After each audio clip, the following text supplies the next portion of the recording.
H의 문학 도슨트에 오신 것을 환영합니다. 오헨리 단편소설 제목 하그레이브스의 기만극입니다. 1분 작품 감상 포인트입니다.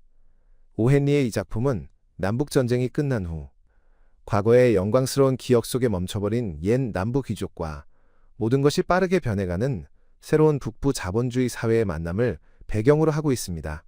작가는 특유의 따뜻하고도 예리한 시선으로 시대의 거대한 흐름 속에서 점차 쇠락해가는 한 인간의 맹목적인 자부심을 그려냅니다.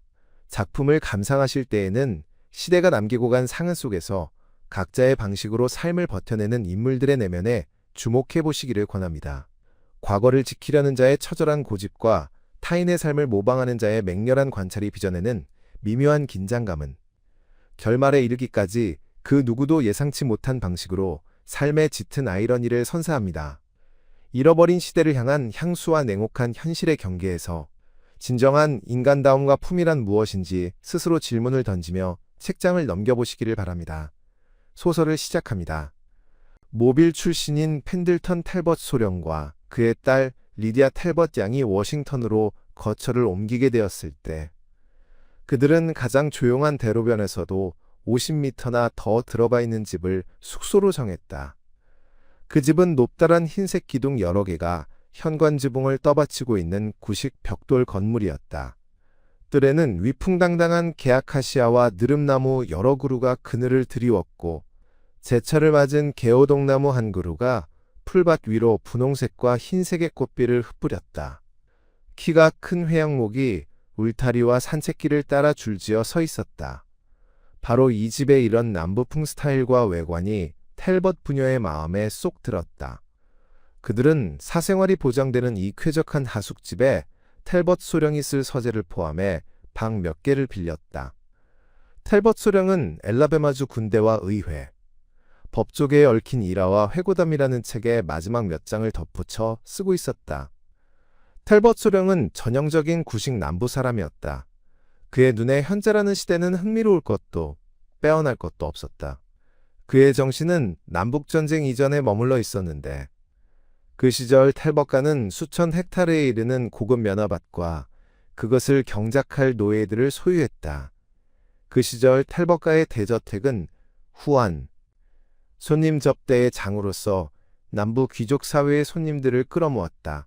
오랜 자부심과 명예로운 양심, 고풍스럽고 격식을 차리는 정중한 태도, 그리고 여러분이 짐작하듯 옷차림에 이르기까지 그의 모든 것이 그 시절에서 비롯되었다. 그런 옷들은 최근 50년 동안은 분명 한 번도 만들어진 적이 없는 것이었다. 소령은 키가 컸는데도 그가 절이라고 부르는 멋지고 고풍스러운 인사자세를 선보일 때마다 프로코트 자락이 마룻바닥을 쓸었다. 남부 출신 국회의원들의 프로코트와 챙이 넓은 모자에 놀라 뒷걸음질 치는 일 따위는 이미 오래전에 사라진 워싱턴에서조차 그의 옷차림은 놀라움의 대상이었다.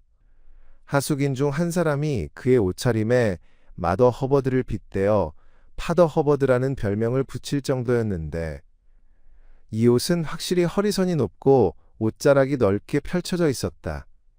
하지만 가슴 부분이 넓게 주름 잡힌 데다 올까지 풀린 셔츠, 리본 매듭이 항상 한쪽으로 기울어져 있는 작은 검은색 끈 넥타이를 비롯한 그 모든 기이한 옷차림에도 불구하고 소령은 다드먼 부인이 엄선한 하숙집 사람들에게 미소와 호감의 대상이었다. 이따금 젊은 백화점 직원 몇몇이 그들의 표현을 빌리자면 그를 낚아서 그가 가장 소중하게 여기는 화제, 즉 그가 무엇보다 사랑하는 남부의 전통과 역사에 대한 이야기를 꺼내도록 유도하곤 했다. 이야기를 할 때마다 그는 일화와 회고담을 아낌없이 인용했다.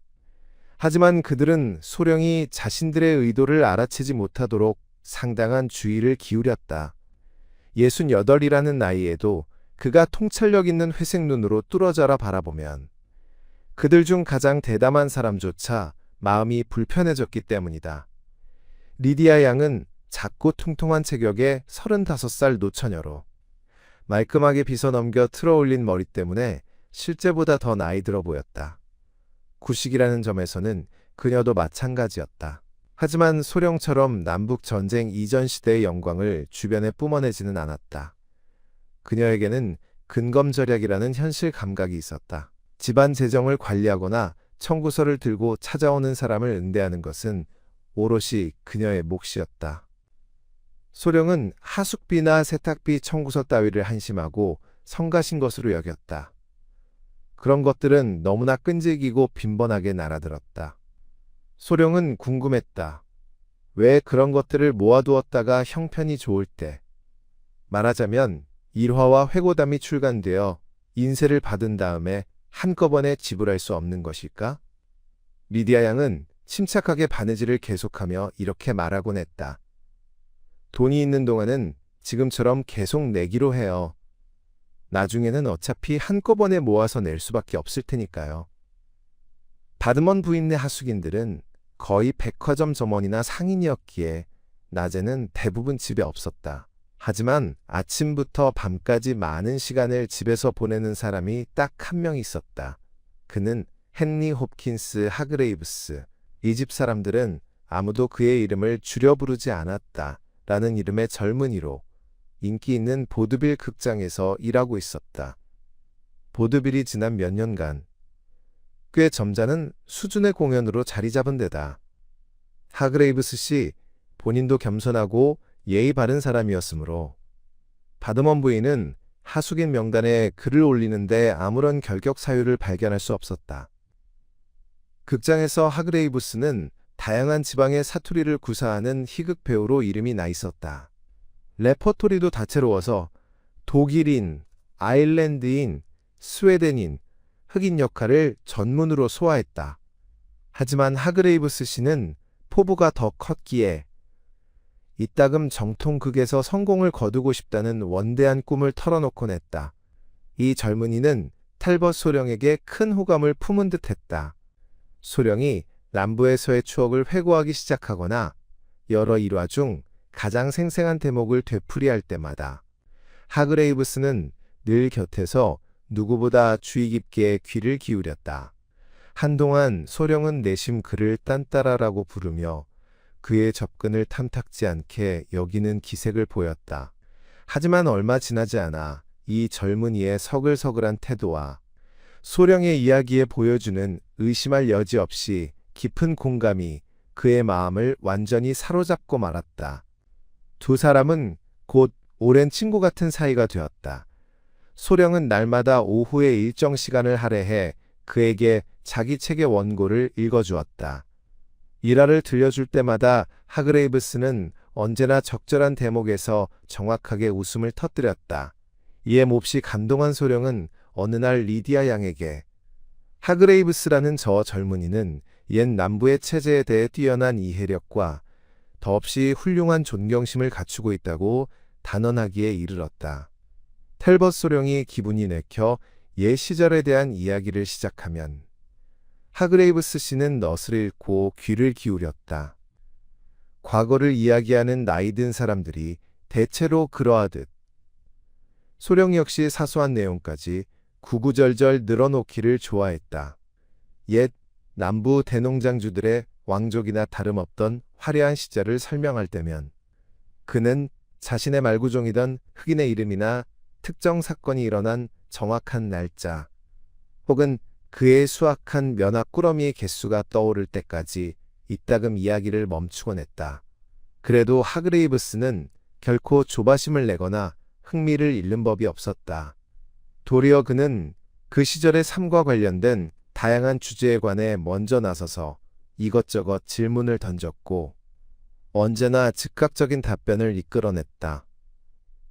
야호 사냥, 주머니쥐 요리 야식, 흑인 거주지의 호다운 댄스 파티와 흑인 민요, 사방 80km까지 초대장을 돌렸던 대농장 저택홀에서의 연회, 상류서의 이웃들 간에 이따금 발생하던 불화, 훗날 사우스캐롤라이나주의 스웨이트 가문 사람과 결혼한 키티 차머스를 둘러싸고 벌어진 레스본 컬버트슨과 소령 간의 결투, 모빌만에서 엄청난 판돈을 걸고 벌어진 개인 요트 경주, 늙은 노예들의 기묘한 미신과 심한 낭비벽, 그리고 충성심까지. 이 모든 것이 소령과 하그레이브스 두 사람이 단숨에 몇 시간씩 몰두하곤 했던 주제였다. 때로는 밤에 이 젊은이가 극장에서 공연을 마치고 돌아와 위층 자기 방으로 올라가려 할 때면 소령이 서재 문 앞에 나타나 장난스럽게 손짓하며 그를 부르곤 했다. 하그레이브스가 방에 들어가 보면 작은 탁자 위에 막에 달린 유리 술병과 설탕 그릇, 과일, 그리고 신선한 초록색 박하 다발이 차려져 있었다. 불현듯 생각이 났다네. 소령이 늘 그러하듯 격식을 차리며 말을 꺼냈다. 어쩌면 자네가 종사하는 그곳에서의 직무가 너무도 고된 나머지 옛 시인이 지친 자연의 달콤한 회복제라고 썼을 때 마음에 품었을 바로 그것을, 다시 말해 우리 남부의 줄랩을 음미해보고 싶은 마음이 하그레이브스 군 자네에게 생겼을지도 모르겠다는 생각이 들어서 말일세. 하그레이브스에게는 줄랩을 만드는 소령을 지켜보는 것 자체가 퍽 매혹적인 일이었다. 그 작업에 착수하는 순간 소령은 예술가와 어깨를 나란히 하는 경지에 올라섰으며 모든 절차를 어김없이 밟아 나갔다. 박하를 짓이길 때의 섬세함, 재료의 양을 어림할 때의 더 없는 정확성, 혼합물이 담긴 잔 가장자리를 진녹색 잎장식과 그에 대비되는 선명한 진홍색 과일로 마무리하는 세심한 배려라니. 게다가 엄선한 귀리집 빨대를 짤랑 소리가 날 만큼 잔 바닥 깊숙이 찔러 넣고는 술을 권하는 그 친절하고 기품 있는 태도라니. 워싱턴에서 지낸 지 넉 달쯤 된 어느 날 아침, 리디아 양은 돈이 거의 바닥났다는 사실을 깨달았다. 일화와 회고담의 원고는 진작에 완성되었지만 출판업자들은 엘라베마주의 감각과 재치를 모아놓은 이 보석 같은 책에 선뜻 달려들지 않았다. 모빌에 있는 그들 소유의 작은 집에서 들어오던 임대료마저 2달이나 밀려 있었다. 당장 이달치 하숙비 지불기 일이 사흘 뒤였다. 리디아 양은 아버지를 모셔와 이 문제를 상의했다. 돈이 바닥났다고? 그가 놀란 표정으로 물었다. 이깟 얼마 안 되는 돈 때문에 자꾸 시달리다니 정말 성가시기 짝이 없구나. 정말이지. 나는. 소령이 주머니를 뒤적였다. 고작 2달러짜리 지폐 한 장이 나오자 그는 도로조끼 주머니에 집어넣었다. 당장 이 일을 처리해야겠구나. 리디아. 그가 말했다. 우산 좀 가져다 다오. 당장 시내에 나가봐야겠다. 우리 선거구 출신 의원인 풀검 장군이 며칠 전에 내 책이 빨리 출판될 수 있게 손써주겠다고 장담했거든.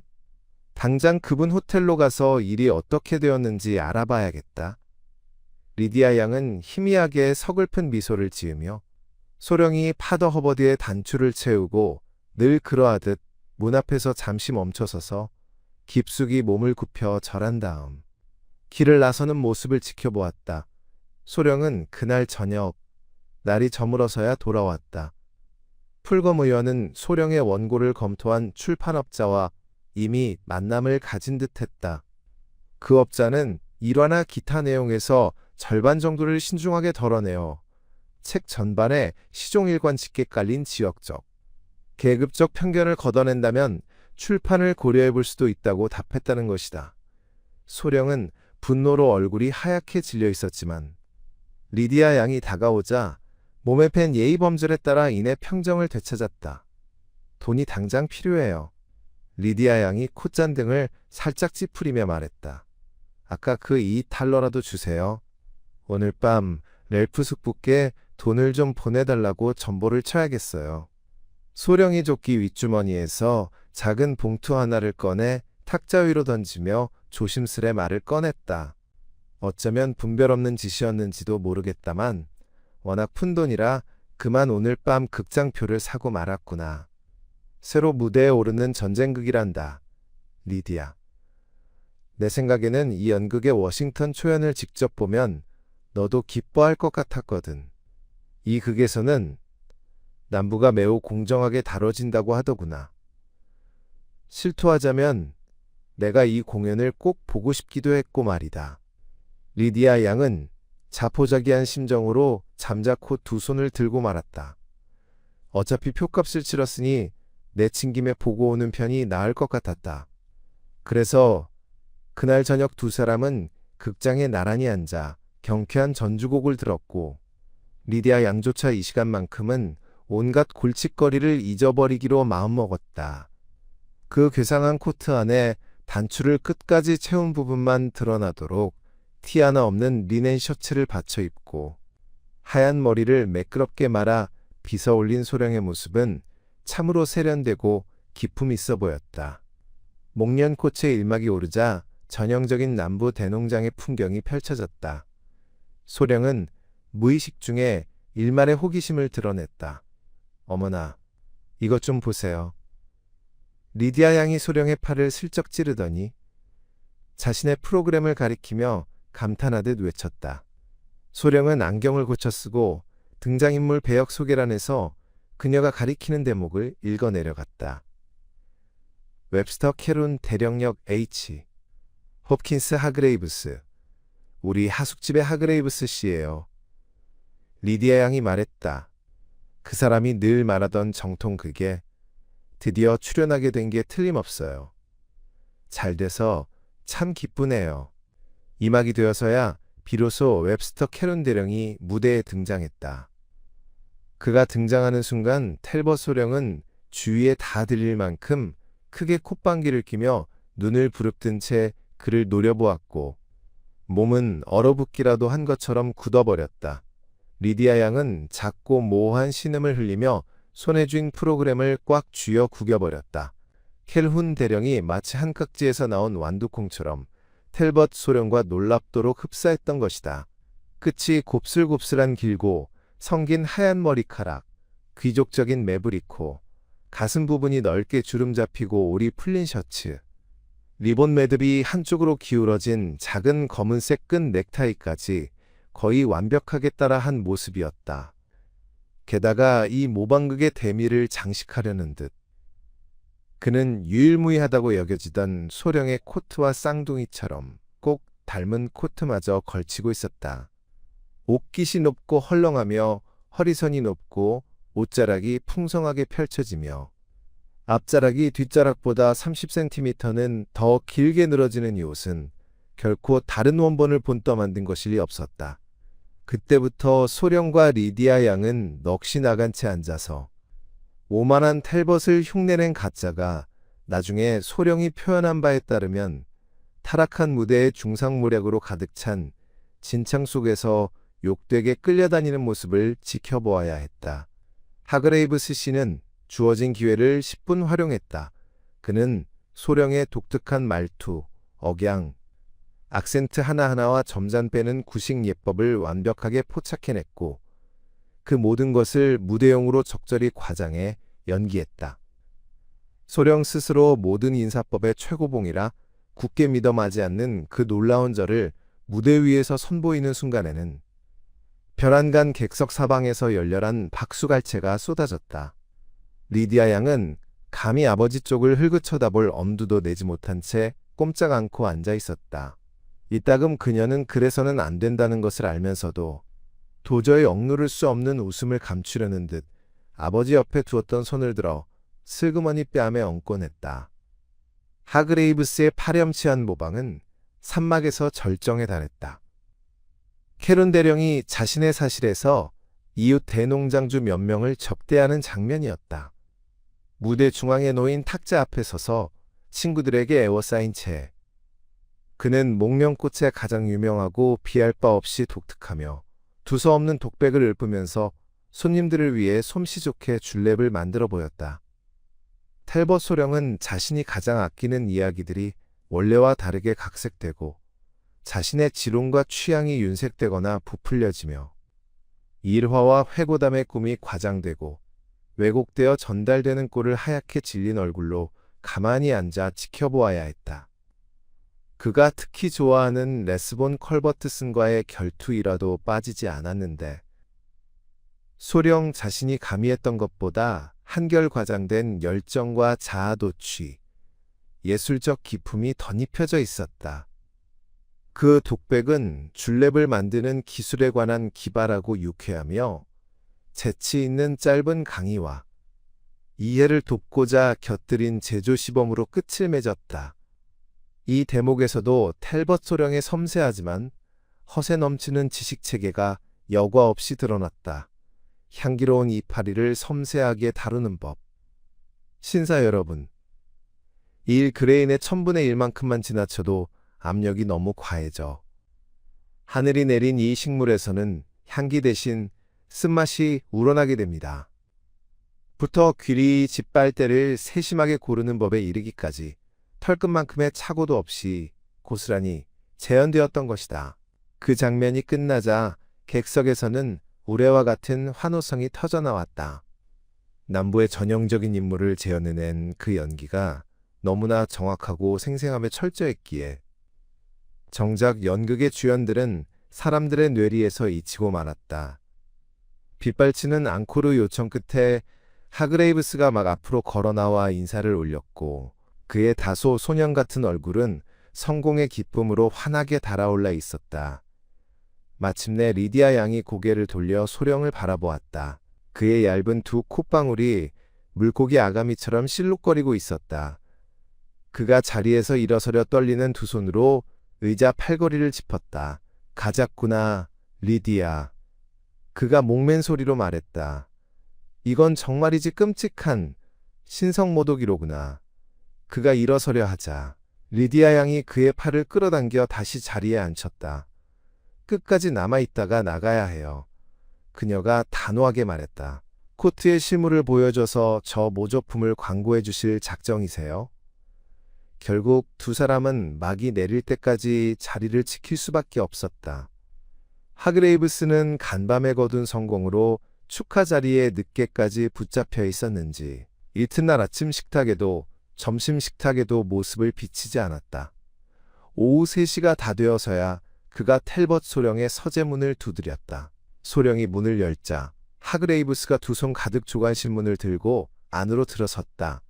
그는 승리감에 도취된 나머지 소령의 굳은 태도를 전혀 눈치채지 못했다. 간밤의 제 연기에 대한 평가가 호평일색입니다. 소령님. 그가 의기양양하게 말을 꺼냈다. 제가 기회를 잡았을 뿐만 아니라 확실히 점수도 좀 딴 것 같습니다.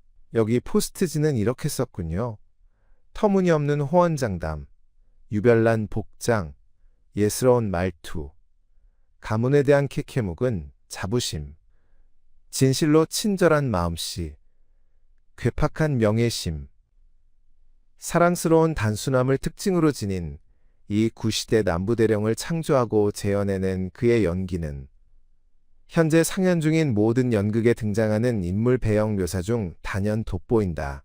캐론 대령이 입은 코트는 그 자체로 비범한 재능의 결과물이나 다름없다. 하그레이브스 씨가 관객을 완벽히 사로잡았다. 첫 공연에 대한 평론입니다. 소령님, 어떻게 생각하십니까? 영광스럽게도 나는 지난밤 당신의 그 놀랄만한 연기를 곁에서 직접 지켜보았습니다. 선생. 소령의 목소리가 불길할 정도로 냉랭하게 울렸다. 하그레이브스가 당혹스러운 표정을 지었다. 극장에 오셨다고요? 저는 전혀 몰랐습니다. 소령님께서 한 번이라도 소령님께서 연극을 좋아하시는 줄은 꿈에도 몰랐습니다. 그러니까 제 말은 텔벗 소령님, 부디 언짢게 생각하지 말아 주십시오. 그가 솔직하게 큰 소리로 항변했다. 제가 그 배역을 완성하는데 소령님께 엄청나게 큰 빚을 졌다는 점은 저 역시 인정합니다. 하지만 그건 아시다시피 전형적인 인물을 묘사한 것일 뿐입니다. 결코 특정한 개인을 겨냥한 게 아니에요. 공연을 본 관객들도 모두 그렇게 받아들였습니다. 저희 극장을 후원하는 분들 중 절반은 남부 출신입니다. 그분들도 제 연기의 의도를 제대로 알아봐 주셨다고요. 하그레이브스 씨, 소령이 꼿꼿이 선 채로 말했다. 당신은 내게 용서할 수 없는 모욕을 안겨주었습니다.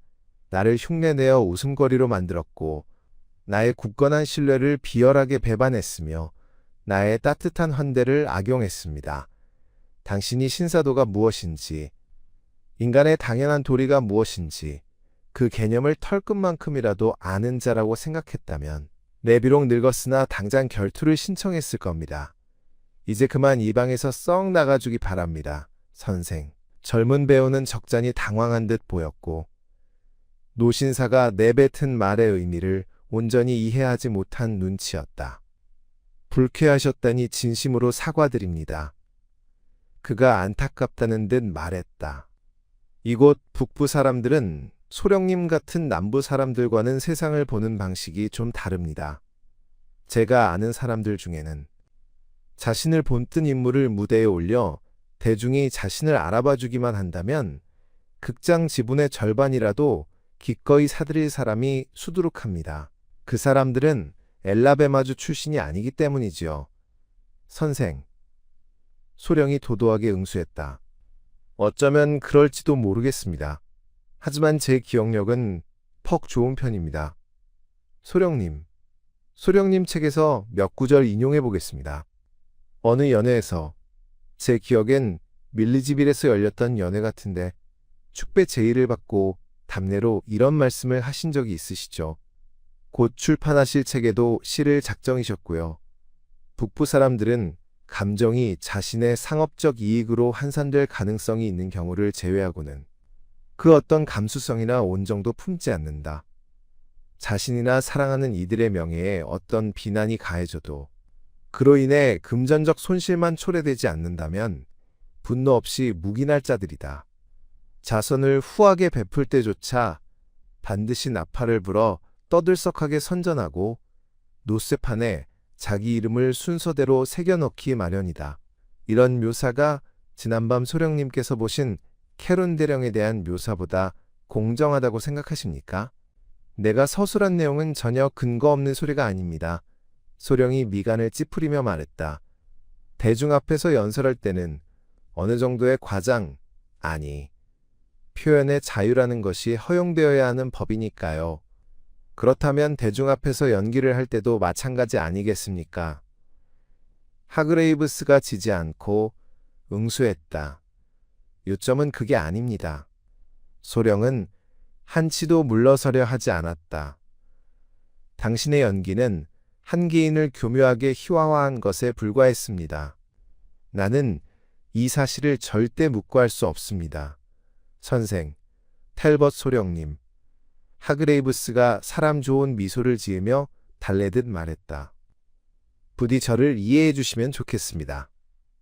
소령님을 모욕할 의도 따위는 꿈에도 없었다는 점만은 꼭 알아주셨으면 합니다. 배우로서 제 일을 할 때 저는 그 누구의 인생이라도 다 제 것으로 끌어올 수 있습니다.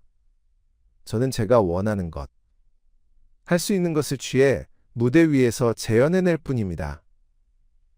자, 소령님만 동의하신다면 그 얘기는 이쯤에서 덮어두지요. 제가 오늘 소령님을 찾아뵌 건 사실 다른 일 때문이었습니다. 지난 몇 달간 저희는 아주 좋은 친구 사이로 지내오지 않았습니까? 그래서 감히 소령님을 한 번 더 불쾌하게 만들지도 모를 위험을 감수해보려 합니다. 지금 소령님께서 금전적으로 몹시 곤란한 상황에 처해 있다는 걸 알고 있습니다.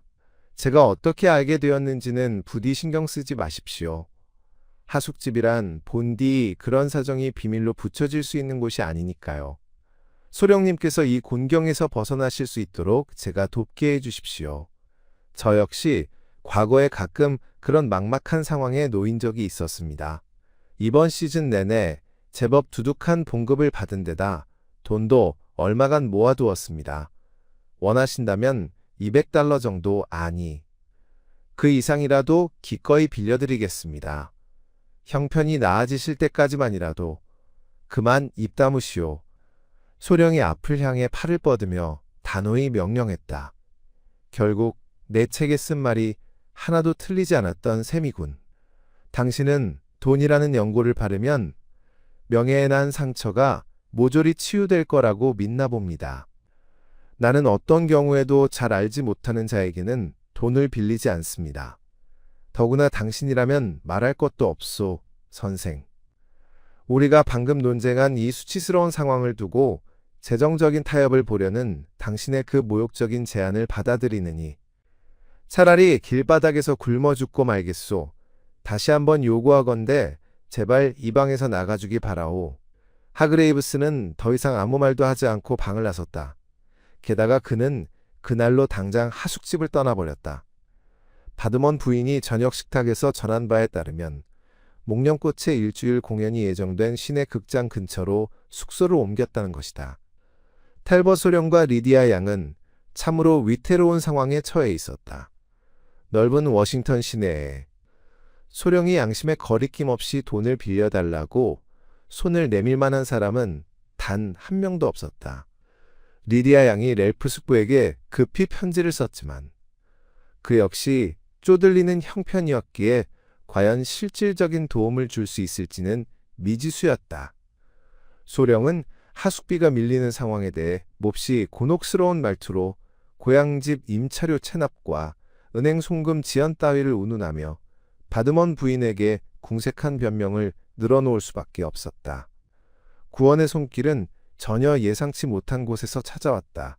어느 날 늦은 오후, 현관 담당 하녀가 위층으로 올라와 웬 늙은 흑인 남자가 텔벗 소령을 뵙고 싶어 한다고 알렸다.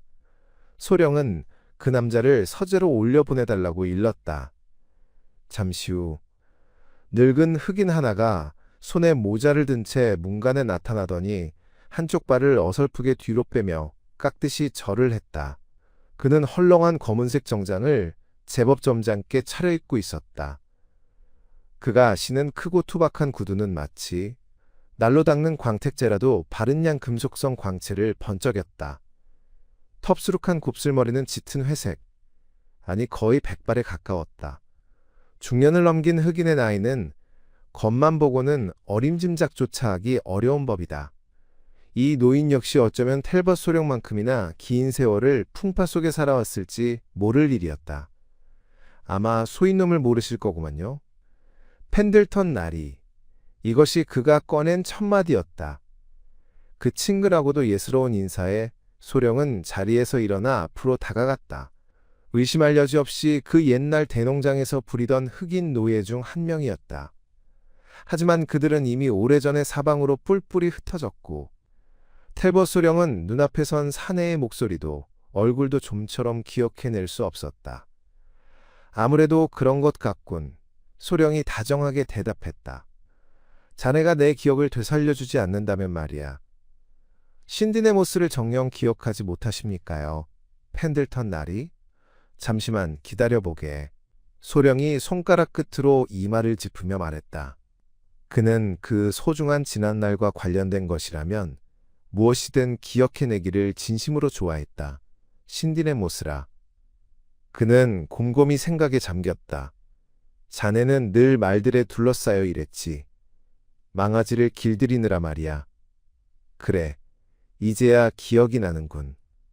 남부가 항복한 다음에 성씨를 하나 새로 만들었는데 거들지 말고 가만히 써보게. 분명 미첼이었지. 그리고 서부로 떠났어. 그래, 네브래스카주였지. 맞습니다요. 맞아요. 노인이 기쁨으로 얼굴을 활짝 펴며 하얀 이를 드러내고 웃었다. 바로 그놈입니다.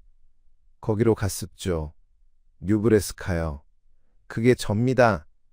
모스 미첼요. 지금은 동네 사람들이 다들 저를 엉클 모스 미첼 영감이라고 부릅지요. 나리의 아버님이신 예전 주인 어르신께서 제가 짐을 싸서 떠날 때 딴 데 가서 새로 시작할 수 있도록 노새 새끼 한 쌍을 딸려 보내주셨습니다요. 혹시 그 노새 새끼들 기억나십니까요? 펜들턴 나리? 노새 새끼까지는 미처 기억나지 않는구먼. 소령이 말했다. 자네도 알겠지만 나는 전쟁 첫 해에 결혼해서 폴린스비에 있는 신혼집에 따로 나가 살았으니 말이야. 아무튼 이리 와서 앉게나. 좀 앉아. 엉클 모스. 이렇게 다시 보니 참으로 기쁘군. 그동안 객지에서 하는 일마다 다 잘 풀렸기를 바라네. 엉클 모스는 의자에 걸터앉고는 조심스레 모자를 의자 옆 마룻바닥에 내려놓았다. 그러문 입쇼. 최근에 제가 동네에서 이름 꽤나 날렸습죠. 처음에 뉴브래스카에 도착했을 때 사람들이 그놈의 노새 새끼를 구경하느라고 제 주변에 구름대처럼 몰려들었습죠. 뉴브래스카에서는 그런 훌륭한 노새는 구경조차 못 해봤다고 하던걸요. 그 길로 그 노새들을 무려 300달러나 받고 팔았습죠. 그러문 입시오. 자그마치 300달러였어요. 그러고 나서는 대장간을 열어 돈을 좀 만졌고 그 돈으로 땅을 좀 샀구만요. 저랑 마누라랑 자식 7놈을 낳아 키웠는데 어릴 때 죽은 두 녀석 빼고는 다들 장성하게 잘 자랐습죠. 그런데 한 4년 전에 그 동네로 철도가 들어오더니만 제 땅 위에 떡하니 번화한 마을이 생기지 뭡니까요? 펜들턴 나리. 이 엉클 모스는 지금 현금이랑 땅, 나머지 자산을 다 합치면 재산이 좋기 1만 1000달러는 될 겁니다요. 참으로 듣던 중 반가운 소리일세. 소령이 진심 어린 어조로 말했다. 정말 반가운 소식이고 말고.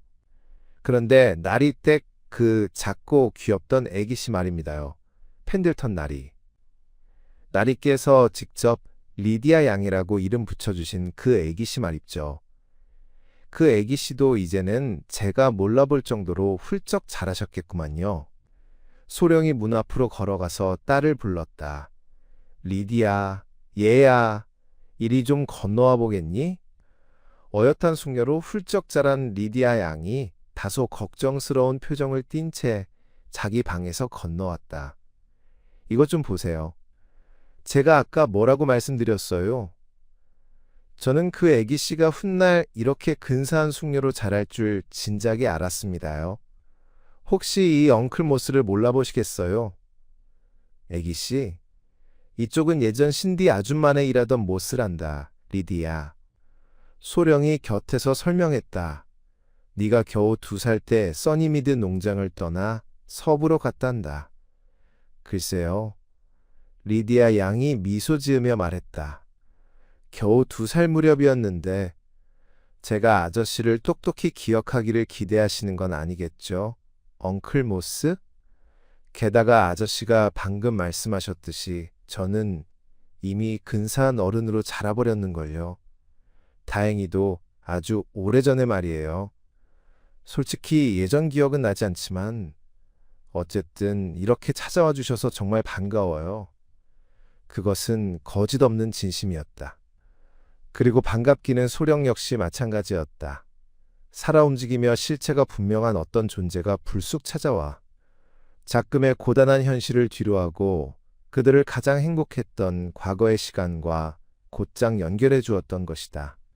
세 사람은 오순도순 자리에 앉아 옛 시절에 대해 이야기꽃을 피웠다. 소령과 엉클 모스는 대농장 시절의 갖가지 크고 작은 일들을 돌이켜보면서 서로의 흐릿한 기억을 바로잡아주거나 맞장구를 치며 거들어 주었다.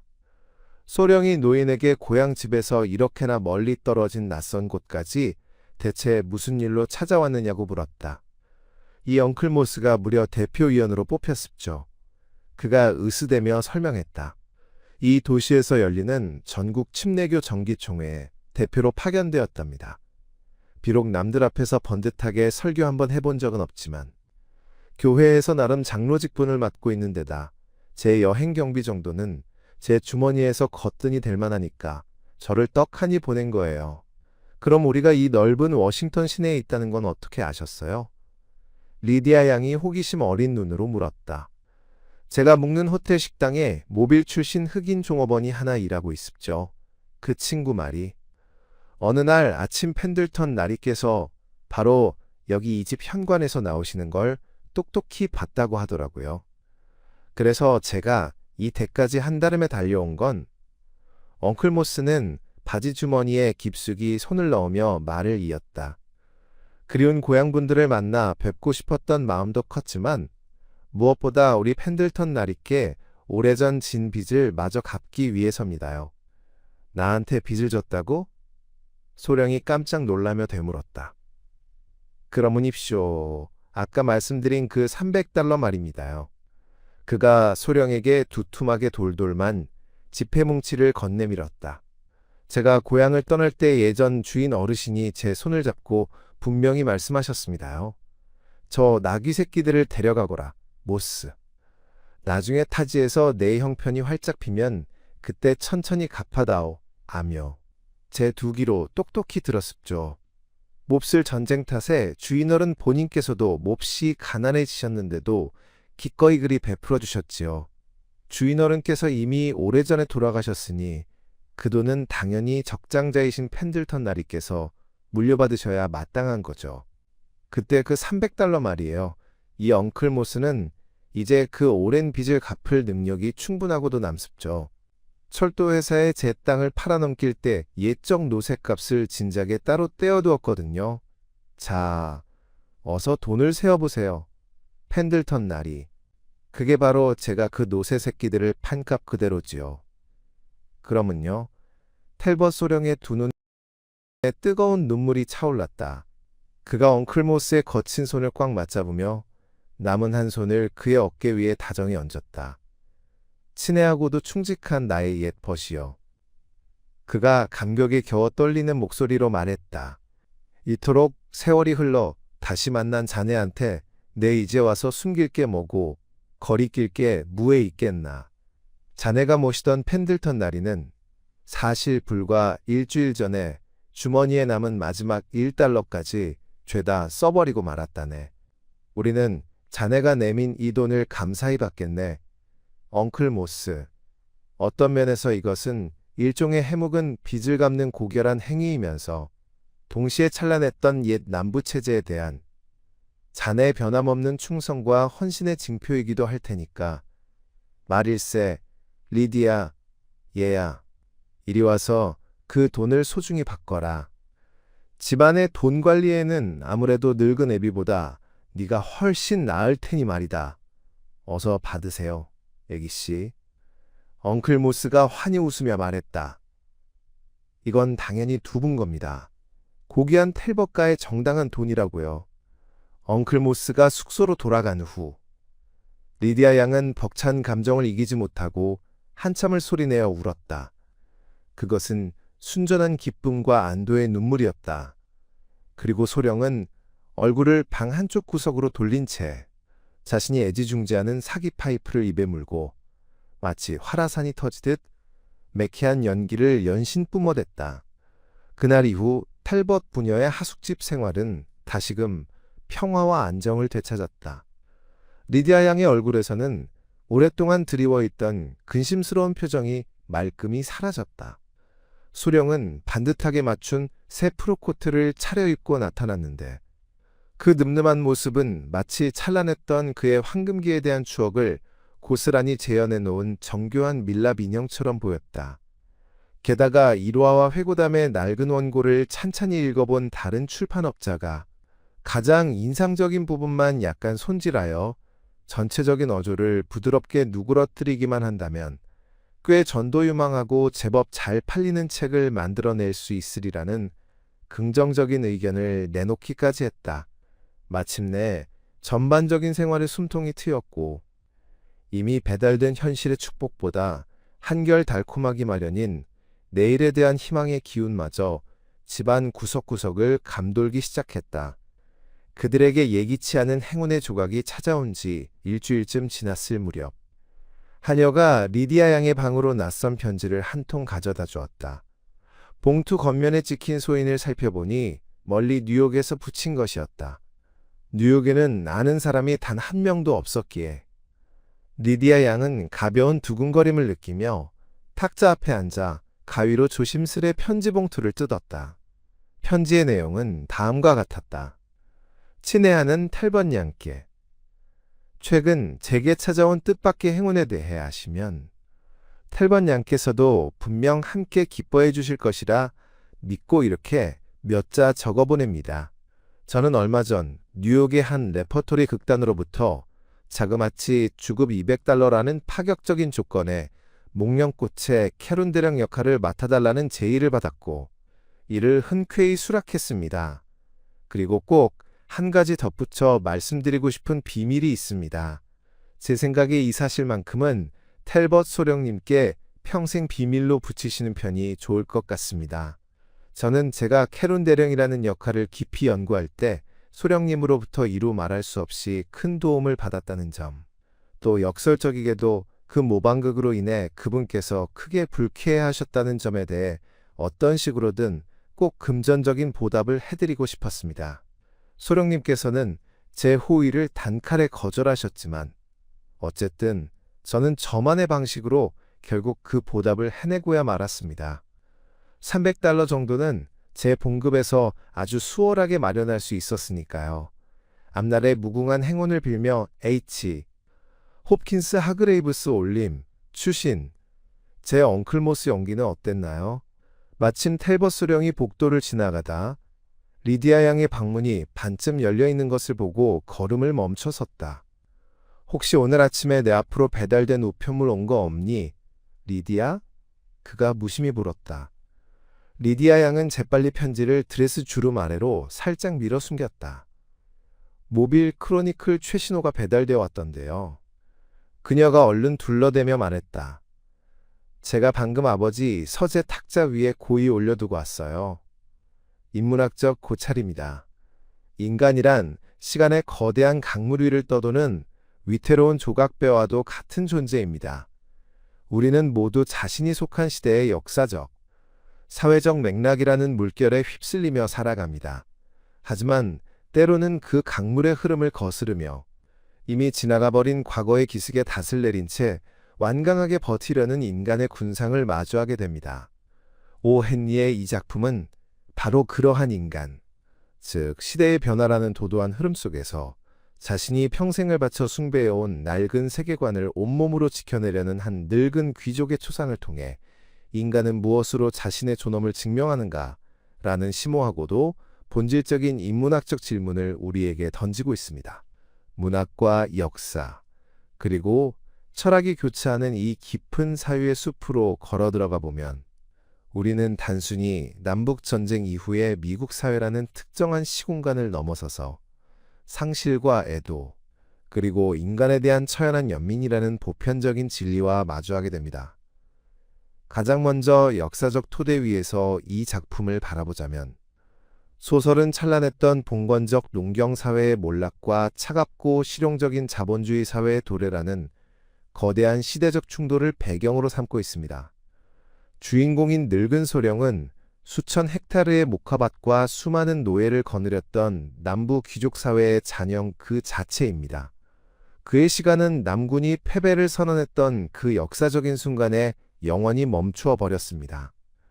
그가 입고 있는 시대착오적인 길고 헐렁한 코트, 마룻바닥을 쓸어내릴 정도로 깊이 숙여 인사하는 고풍스러운 예법, 그리고 언제나 한쪽으로 기울어져 있는 낡은 끝 넥타이는 단순한 복식의 취향을 넘어섭니다. 그것은 천박하고 경박한 속도로 굴러가는 새로운 북부의 자본주의적 질서에 동화되기를 거부하는 그만의 처절하고도 눈물겨운 저항의 방식입니다.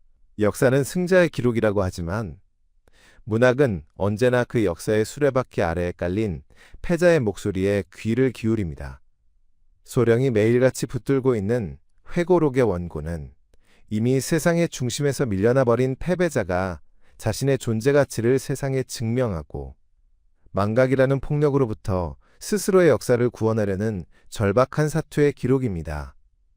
그가 과거의 일화를 으쪼릴 때마다 보여주는 맹목적인 자부심은 역설적으로 그가 현재 발을 딛고 있는 현실이 얼마나 척박하고 위태로운지를 반증하는 슬픈 징후이기도 합니다. 이러한 소령의 곁에는 그의 딸이 있습니다. 그녀는 과거의 영광이라는 환상 속을 부유하는 아버지를 대신하여 밀린 하숙비와 세탁비 청구서라는 냉혹한 현실의 무게를 묵묵히 견뎌내는 인물입니다. 인문학적 관점에서 그녀는 이념과 현실 사이의 위태로운 교량 역할을 수행합니다. 인간이 어떻게 살아야 하는가에 대한 대답은 종종 이 두 가지 태도 사이의 아슬아슬한 줄타기 속에서 발견됩니다. 과거의 명예에만 매몰되어 있으면 현실의 삶이 파괴되고 반대로 현실의 생존에만 급급하면 인간으로서의 기쁨과 존엄을 잃게 됩니다. 딸은 아버지의 그 고집스러운 환상을 함부로 깨뜨리지 않으면서도 어떻게든 오늘을 살아내기 위해 자신의 젊음을 희생하며 헌신합니다. 우리는 그녀의 조용한 인내 속에서 몰락해가는 가치와 사랑하는 이를 지켜내기 위한 가장 숭고한 형태의 인간적 윤리를 발견하게 됩니다. 그녀의 존재는 이 작품이 단순히 세대 간의 갈등이나 시대의 변화만을 다루는 것이 아니라 핏줄과 사랑으로 얽힌 인간관계의 깊은 연대와 책임을 다루고 있음을 보여주는 중요한 철학적 토대가 됩니다. 한편 이 낡고 고립된 세계에 불쑥 침입해 들어오는 젊은 연극배우의 존재는 예술과 도덕, 그리고 타자에 대한 인식이라는 또 다른 층위의 묵직한 질문을 파생시킵니다. 대중 연극 무대에서 여러 계층과 인종을 흉내내며 살아가는 그는 본질적으로 자신만의 확고한 정체성이 부재한 현대인의 초상을 대변합니다. 그는 자아의 결핍을 채우기 위해 끊임없이 타인의 삶을 관찰하고 포획하여 그것을 무대 위의 상품으로 가공합니다. 그가 소령에게 의도적으로 접근하여 그의 언어, 몸짓, 심지어 영혼의 풍경까지 남김없이 훔쳐내는 과정은 자본주의 사회가 어떻게 인간의 고유한 역사와 슬픔마저 오락거리로 전락시키는가를 보여주는 서늘한 은유입니다. 예술이라는 이름 아래 타인의 삶을 복제하는 행위는 과연 어디까지 정당화될 수 있을까요? 배우에게 그것은 대중의 찬사를 이끌어내기 위한 미학적 성취이자 재능의 증명이었지만 소령의 입장에서는 자신이 평생을 바쳐 쌓아올린 인격의 토대를 송두리째 무너뜨리는 끔찍한 신성모독이자 인격적 살인이었습니다. 여기서 우리는 인간을 이해한다는 것의 본질적인 어려움에 직면합니다. 타인의 외양과 말투를 아무리 완벽하게 모방한다 한들 그 인간이 겪어온 세월의 무게와 내면의 고통까지 진실하게 복제할 수는 없기 때문입니다. 무대 위에서 희화화된 가짜가 객석의 환호를 받을 때 객석의 어둠 속에 앉아 그 모멸감을 온몸으로 감내해야 했던 진짜 소령의 침묵은 진실과 가상의 경계가 무너진 현대사회의 부조리를 향한 강력한 인문학적 고발장과도 같습니다. 이 거대한 갈등이 폭발하는 순간 작품은 인간의 존엄과 자본의 가치가 정면으로 충돌하는 서늘한 사유의 장을 열어젖힙니다. 자신의 연기가 소령에게 깊은 상처를 주었다는 사실을 뒤늦게 깨달은 젊은 배우는 자신이 번 돈으로 소령의 경제적 궁핍을 구제하려 합니다. 그는 돈이라는 교환 가치를 통해 자신이 저지른 윤리적 훼손을 보상받고 심리적 면죄부를 얻으려 한 것입니다. 그러나 평생을 명예와 자부심이라는 절대적 가치에 기대어 살아온 소령에게 자신을 모욕한 자의 돈을 받는다는 것은 곧 자신의 영혼을 파는 행위와 다름없습니다. 굶어 죽을지언정 비루하게 타협하지 않겠다는 소령의 서리빨 같은 호통은 모든 것이 돈으로 환산되고 거래되는 삭막한 세상 속에서 결코 매매될 수 없는 인간의 숭고한 정신적 영토가 존재함을 역설합니다. 비록 시대의 뒤안길로 사라져가는 낡고 융통성 없는 가치관일지라도 스스로가 정한 인간의 도리와 명예를 목숨처럼 지키려는 그 꼿꼿한 태도는 우리에게 어떻게 살아야 하는가라는 윤리적 나침반을 다시금 쥐어줍니다. 이는 곧 조건 없는 실용주의에 매몰되어 버린 현대인들에게 가하는 죽비소리이자 인간을 진정으로 인간답게 만드는 것은 외적인 부유함이 아니라 내면의 결백함이라는 철학적 진술입니다. 이러한 팽팽한 대립과 절망의 끝에서 작가가 준비한 결말은 문학이 인간에게 선사할 수 있는 가장 우아하고도 깊이 있는 위로의 형태를 띠고 나타납니다. 궁지에 몰린 늙은 귀족을 구원한 것은 차가운 진실이나 직접적인 동정이 아니었습니다. 그것은 바로 한 인간의 무너진 세계관을 다시 일으켜 세우기 위해 기꺼이 자신을 낮추고 완벽한 거짓말의 세계로 투신한 한 젊은이의 정교한 기만극이었습니다. 낡은 시절의 충직한 노예의 모습으로 분장하고 나타나 옛날의 빚을 갚는다며 돈을 건네는 그 행위는 표면적으로는 또 다른 연기이자 거짓에 불과할지 모릅니다. 하지만 이 거짓말의 이면에는 인간에 대한 한없이 따뜻하고 깊은 이해가 자리 잡고 있습니다. 그는 소령이 가장 소중하게 여기는 가치, 즉 남부 귀족으로서의 명예와 과거에 찬란했던 권위를 조금도 다치지 않게 하면서 그를 현실의 수렁에서 건져냅니다. 철학자들은 종종 진리만이 우리를 자유롭게 한다고 말하지만 인간의 삶은 때때로 그토록 무겁고 차가운 진리 앞에서는 산산조각이 나버릴 만큼 연약하고 깨지기 쉽습니다. 오 헨리는 이 지점에서 냉혹하고 폭력적인 진실보다 타인의 상처를 어루만지기 위해 치밀하게 직조된 다정한 기만이 인류애적 관점에서는 훨씬 더 높은 차원의 숭고함에 도달할 수 있음을 보여줍니다. 결국 이 작품을 관통하는 가장 포괄적이고 궁극적인 인문학적 통찰은 인간의 불완전성에 대한 깊은 긍정과 연대해 있습니다. 우리 인간은 모두 각자의 환상과 고집, 그리고 시대적 한계를 짊어지고 살아가는 불완전한 존재들입니다. 늙은 소령의 과거에 대한 집착 역시 시대착오적인 아집일 수 있으며 젊은 배우의 예술적 도벽 역시 비판받아 마땅한 경솔함일 수 있습니다. 그러나 중요한 것은 이 불완전한 존재들이 서로의 틈새를 발견하고 그 상처를 헤집는 대신 각자의 방식으로 상대를 감싸 안으려 노력한다는 점입니다. 진짜 자신의 모습이 무대 위에서 가짜로 전락하는 뼈아픈 수모를 겪었음에도 끝내 무너지지 않고 버텨낸 노인의 강인함과 자신의 잘못을 깨닫고 기꺼이 한 사람만을 위한 인생의 무대를 다시 세워준 젊은이의 속죄는 세대와 가치관의 장벽을 뛰어넘어 인간과 인간이 어떻게 화해하고 포용할 수 있는지를 보여주는 눈부신 증명입니다. 우리는 어떻게 살아야 하는가라는 질문 앞에서 비로소 타인의 삶이 가진 고유한 맥락과 무게를 함부로 재단하지 않고 때로는 상대방이 서 있는 환상의 영토에 기꺼이 발을 맞추어주는 그 너른 품을 배워야 함을 깨닫게 됩니다. 문학이 세상을 구원할 수는 없겠지만 적어도 한 인간의 영혼을 구원할 수 있다면 그것은 바로 이런 다정한 이야기의 형태를 띠고 있을 것입니다.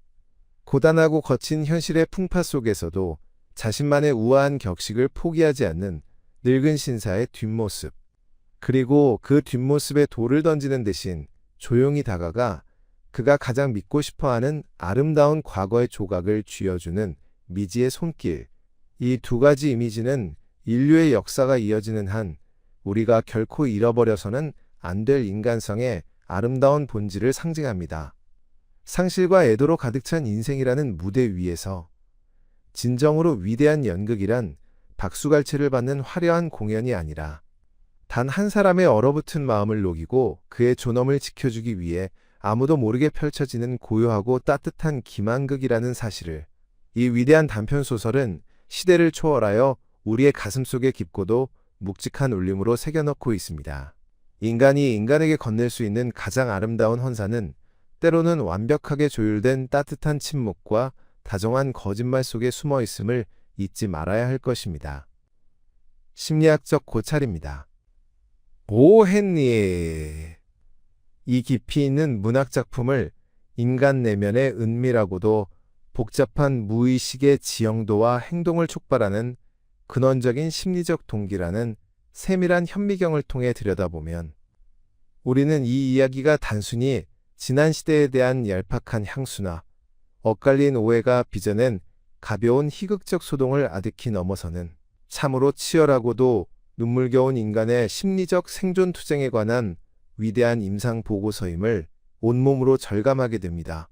인간의 마음이라는 것은 종종 도저히 맨정신으로는 감당해낼 수 없을 만큼 가혹하고 끔찍한 현실의 폭력과 그 차가운 현실로부터 영원히 도피하여 한없이 안주하고만 싶은 달콤하고 따뜻한 과거의 환상 사이에서 그야말로 끝이 보이지 않는 처절한 소리 없는 전쟁을 매일같이 치러내야만 하는 고단하고 상처 입은 전쟁터와도 같습니다. 이 소설의 서사를 이끌어가는 중심인물들은 각자의 마음 깊은 곳, 의식의 빛이 닿지 않는 어두운 무의식의 심연에 거대하게 자리 잡은 치명적인 결핍과 시대가 남기고 간 잔혹한 정신적 상흔을 방어하기 위하여 혹은 그 뼈아픈 상처를 예술적 성취라는 그럴듯한 외투로 덮어가리기 위하여 맹렬하게 작동하는 참으로 다양하고도 복잡다단한 심리적 방어벽을 수십 겹으로 겹겹이 두르고 살아가는 나약한 존재들입니다. 특히 남북전쟁이라는 거대한 역사의 단절과 파국을 온몸으로 겪어내며 자신이 평생을 바쳐 누려왔고 또 굳게 믿어 의심치 않았던 모든 사회적 지위와 막대한 경제적 부, 그리고 무엇보다 개인의 근원적인 정체성을 하루아침에 한꺼번에 상실해버린 늙은 소령의 마음속에는 타인은 결코 짐작조차 할 수 없는 거대한 상실감과 끝을 알 수 없는 깊은 우울의 그림자가 짙게 드리워져 있습니다. 그의 다소 기이해 보이는 행동 양식과 타인과의 엇갈리는 관계 맺기 방식은 단순히 늙은이의 융통성 없는 고집이나 시대착오적인 허세가 아니라 무너져 내리기 일보 직전인 자신의 몹시도 연약한 자아를 어떻게든 마지막까지 지탱해 보려는 필사적이고도 처절한 심리적 몸부림으로 해석되어야만 마땅합니다. 소령의 일상생활 전체를 철저하게 지배하고 통제하고 있는 가장 강력하고도 일차적인 심리적 기제는 바로 냉혹한 현실에 대한 맹렬한 부정의 방어벽입니다. 인간은 스스로의 힘으로는 도저히 감당하기 벅찬 극도의 심리적 압박이나 자아의 근간 자체를 송두리째 뒤흔드는 치명적이고 위협적인 현실에 직면하게 되었을 때 무의식적으로 그 끔찍한 현실 자체의 존재를 머릿속에서 완벽하게 지워버리거나 왜곡함으로써 심리적 파국과 붕괴를 막아내려 하는 아주 강력한 생존 본능을 지니고 있습니다. 경제적으로 완전히 파산 상태에 이르러 당장 내일의 끼니를 걱정하고 밀린 하숙비의 압박에 시달려야 하는 지독한 빈곤의 늪에 빠져 있음에도 불구하고 소령은 빚 독촉을 알리는 청구서나 돈 이야기만 나오면 그것을 아주 사소하고 하찮으며 귀찮은 골칫거리 정도로 대수롭지 않게 치부하며 의식의 저편으로 서둘러 밀어내버립니다. 이는 결코 그가 셈에 어둡거나 세속적인 경제관념이 백지 상태여서가 아닙니다. 그 끔찍하고 비참한 가난이라는 생생한 현실을 있는 그대로 대면하고 뼛속 깊이 인정하는 순간 수천 헥타르의 거대한 목화밭을 호령하며 수많은 이들을 거느렸던 위대하고 기품 있는 남부 귀족으로서의 자신의 근원적인 정체성마저 완전히 산산조각이 나버릴 것이라는 말로 다할 수 없는 극도의 무의식적 공포가 그의 내면에서 맹렬하게 작동하고 있기 때문입니다. 가난은 단순한 물질의 결핍을 넘어서서 그의 존재 가치 자체를 부정하는 사형 선고와도 같은 것입니다. 따라서 그는 현실에 찌르는 듯한 고통을 마취시키기 위해 자신의 삶에서 가장 영광스럽고 찬란하게 빛났던 과거의 시간으로 끝없이 퇴행하는 안타까운 심리적 행로를 유일한 도피처로 선택하게 됩니다.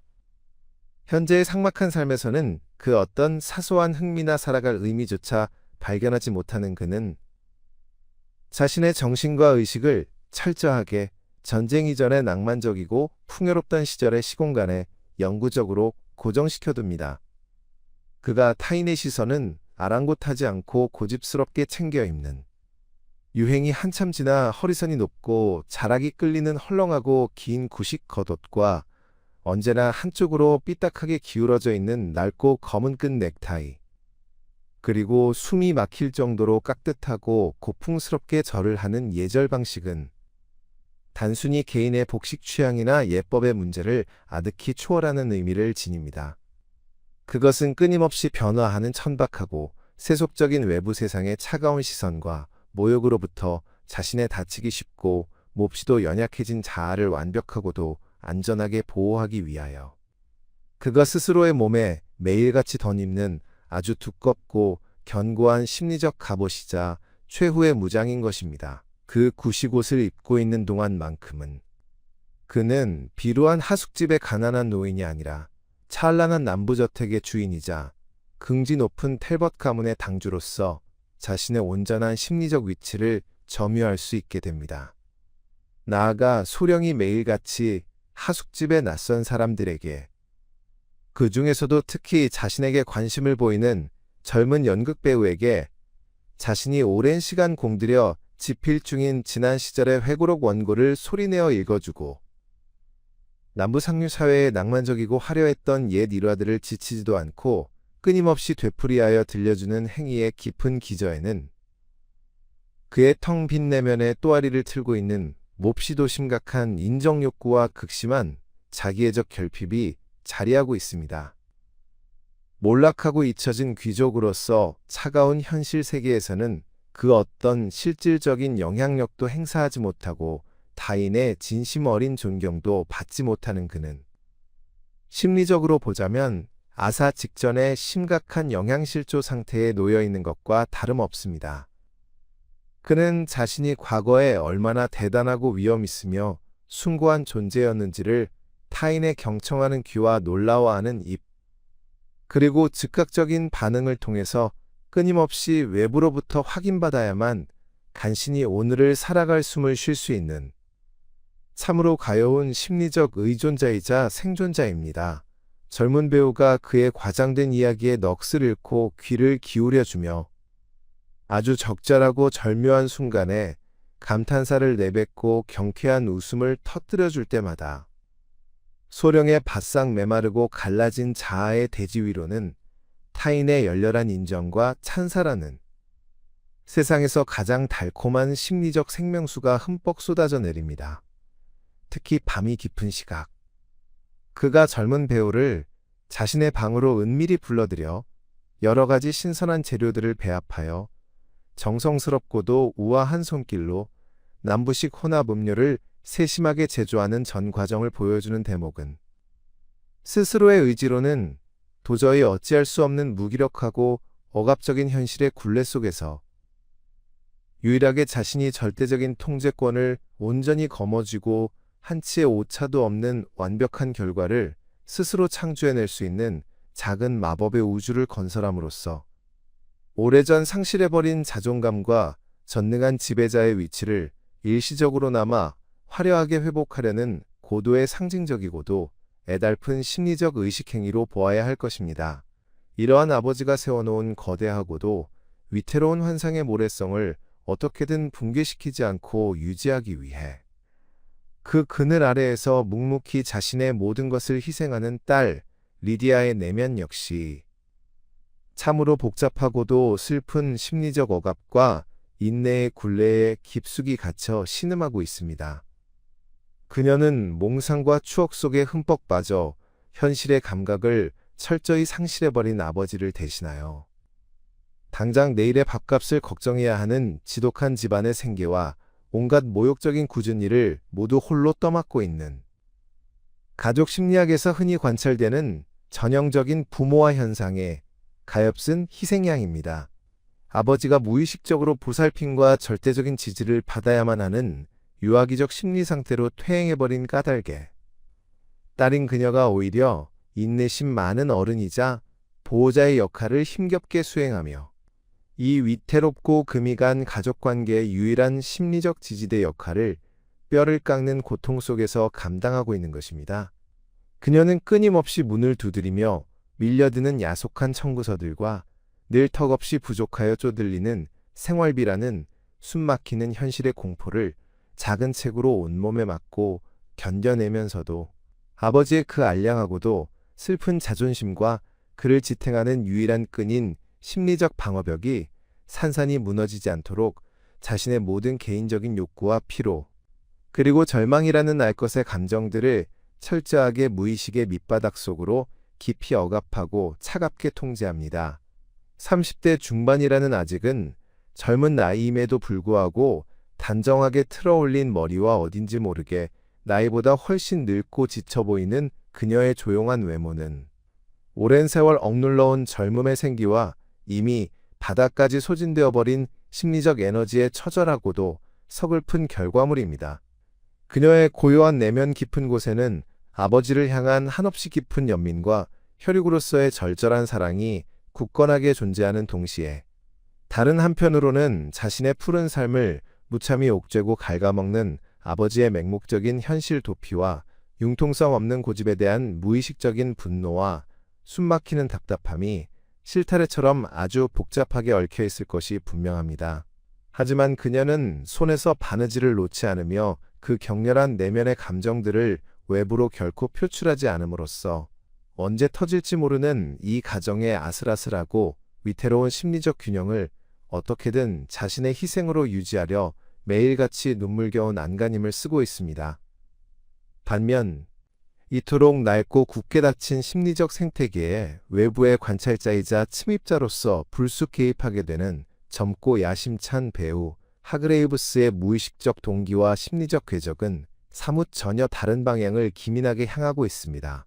대중 앞에서 끊임없이 새로운 인물을 연기해야만 하는 연극배우라는 그의 특수한 직업적 본성은 본질적으로 자신의 내부가 아닌 끝없이 외부를 향해 열려 있으며 타인의 고유한 정체성을 지독하게 갈망하고 그것을 자신의 텅 빈 내부로 진공청소기처럼 맹렬하게 흡수하여 전혀 새로운 외적 인격을 무대 위에서 창조해내려는 강렬하고도 탐욕스러운 심리적 욕구와 맞닿아 있습니다.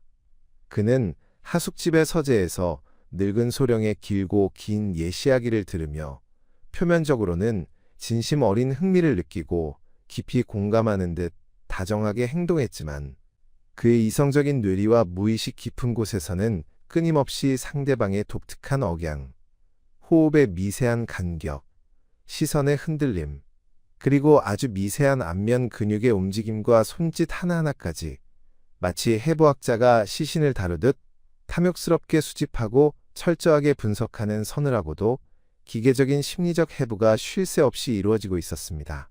이는 배우라는 직업이 흔히 겪는 자신만의 고유하고 확고한 정체성이 부재한 자리를 타인의 몹시도 강렬하고 고유한 삶의 특성으로 채워넣으려는 무의식적이고도 집요한 흡혈귀적 욕망의 발현이라 할 수 있습니다.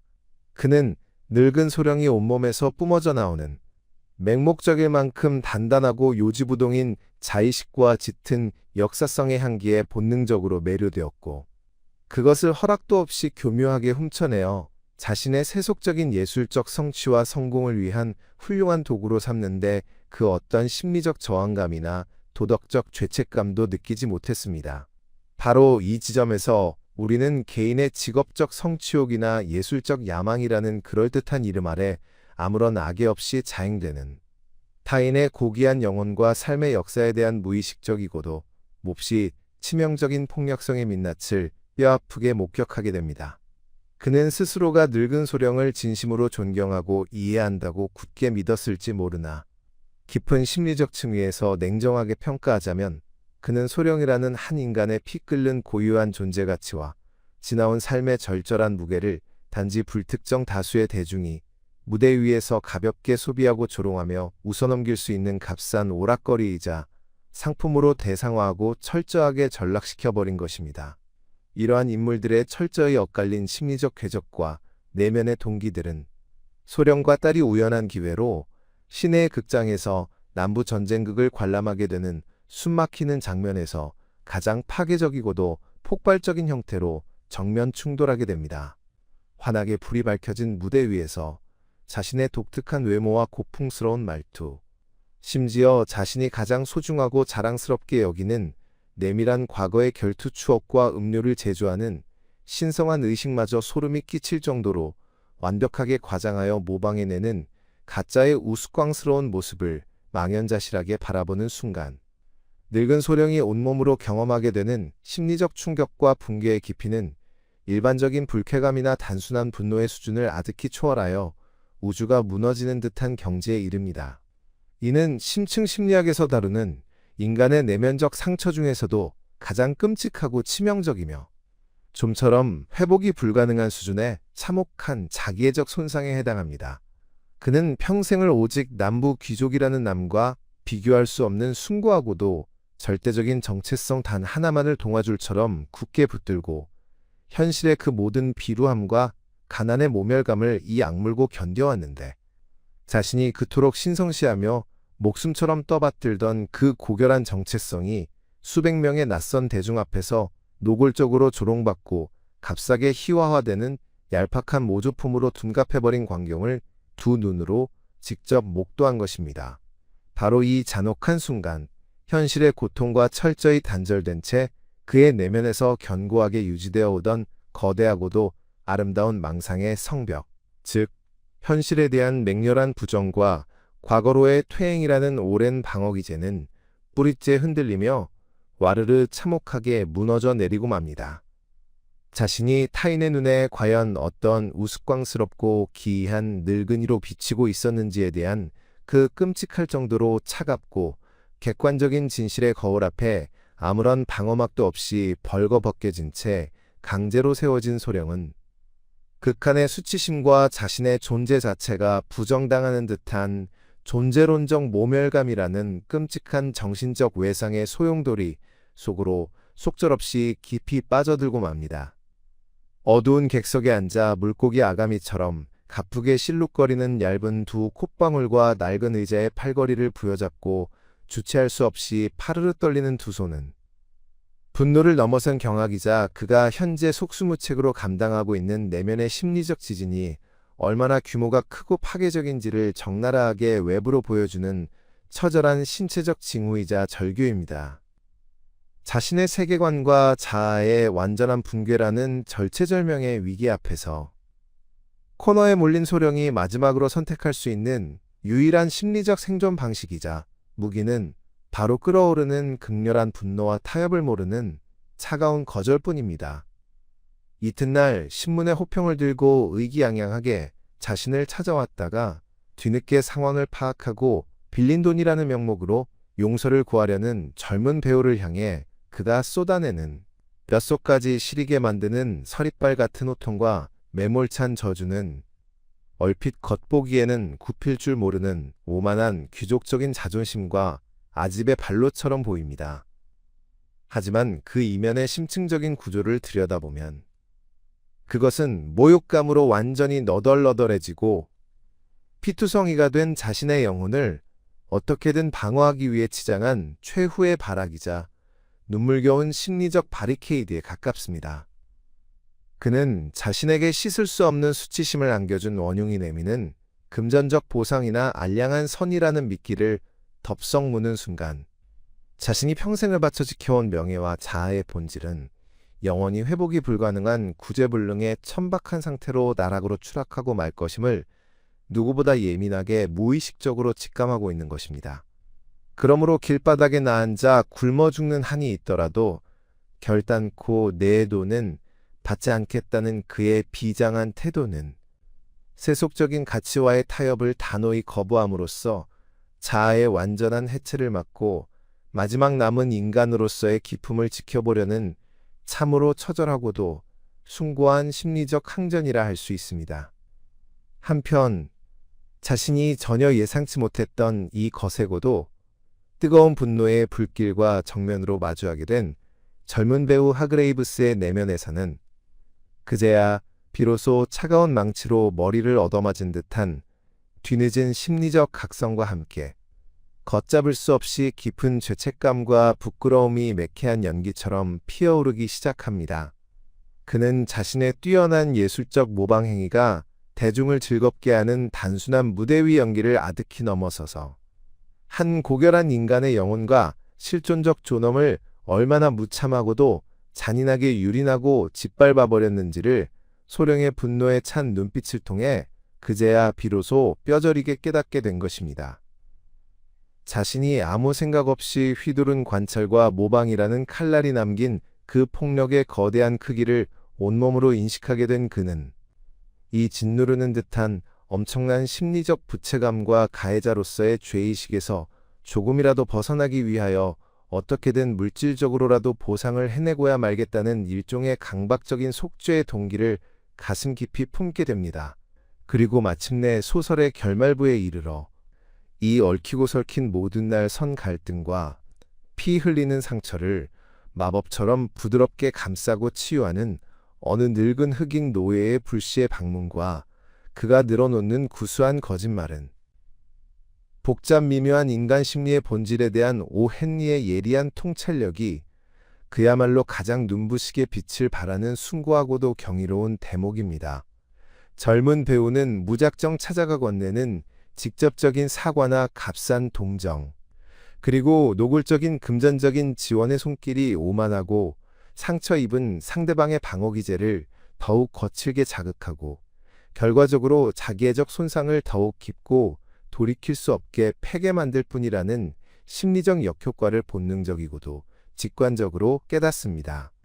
그리하여 그는 소령의 억울하게 붕괴된 심리세계를 본래의 아름다운 모습으로 다시 온전하게 복원해주기 위하여 소령이 평생을 바쳐 그토록 종교처럼 숭배해온 바로 그 찬란한 과거의 환상 속으로 자신이 직접 군장이라는 방식을 통해 조용히 걸어 들어가는, 참으로 놀랍고도 천재적인 심리적 우회로를 기꺼이 선택하게 됩니다. 아주 먼 옛날, 고향을 떠날 때 탈벗 가문의 어르신이 챙겨주었던 노새 새끼의 값을 수십 년이 흘러 크게 성공한 지금에야 비로소 갚으러 먼 길을 찾아왔다는 이 정교하고도 한없이 다정한 김한극은 단순히 급전이 필요한 가난한 노인에게 구호금을 전달하기 위한 얄팍한 수단이 결코 아닙니다. 그것은 소령의 무참하게 짓밟힌 위엄과 귀족으로서의 자부심을 그가 가장 편안하게 느끼는 원래의 영광스러운 자리로 안전하게 되돌려 놓기 위하여 치밀하게 설계된 세상에서 가장 완벽하고도 따뜻한 심리치료의 예술적인 과정인 것입니다. 이 선의의 거짓말이라는 매개체를 통과함으로써 소령은 자신이 평생을 의지해온 가문이 과거에 주변에 베풀었던 너그러운 자비와 그 찬란했던 영광의 흔적들이 결코 늙은이의 머릿속에만 존재하는 허망한 망상이 아니었음을 외부의 증인을 통해 눈물겹게 확인받게 되며, 그로 인해 무대 위에서 치명적으로 난도질당하고 손상되었던 자기애와 실존의 근거를 단숨에 온전하게 회복하는 심리적 기적을 맞이하게 됩니다.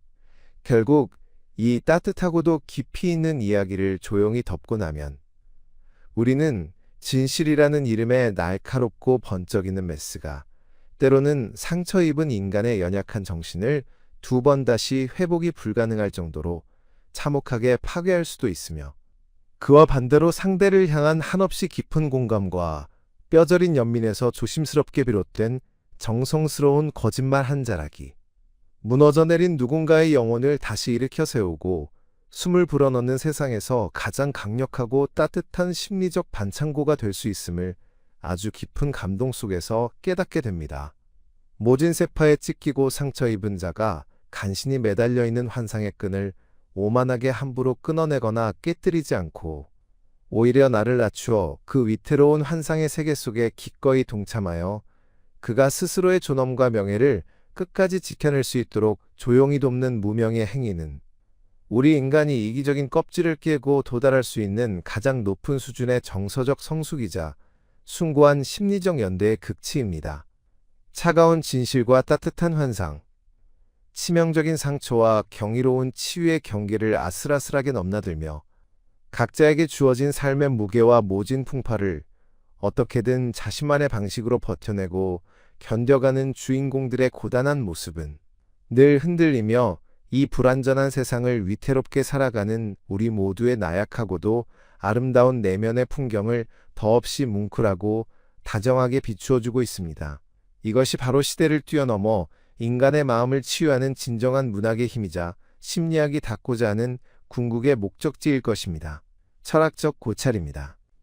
이 소설의 기조에는 인간의 인식과 실존 그리고 윤리적 선택에 관한 참으로 방대하고도 심오한 철학적 사유가 겹겹이 뿌리내리고 있습니다.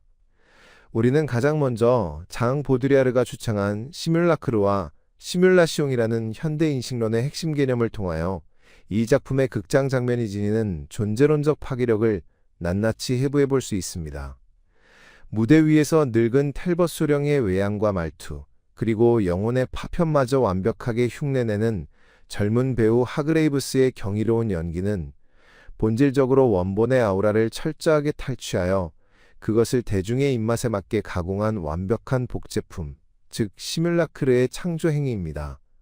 보드리아르의 철학적 관점에서 볼 때 현대사회의 대중은 더 이상 숨쉬고 고뇌하는 실제로서의 원본에 관심을 두지 않으며 오직 매끄럽게 직조되고 극적으로 과장된 기호로서의 가상현실에만 열광하는 맹목적인 소비자로 전락하고 말았습니다.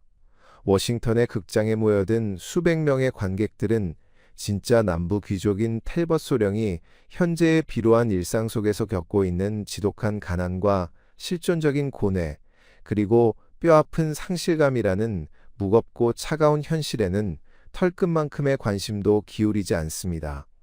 그들이 환호하며 박수갈채를 보내는 대상은 현실의 맥락이 모두 거세된 채 오직 남부 귀족이라는 낭만적이고도 우스꽝스러운 기호적 특성만이 기형적으로 비대해진 무대 위의 가짜 대령뿐입니다.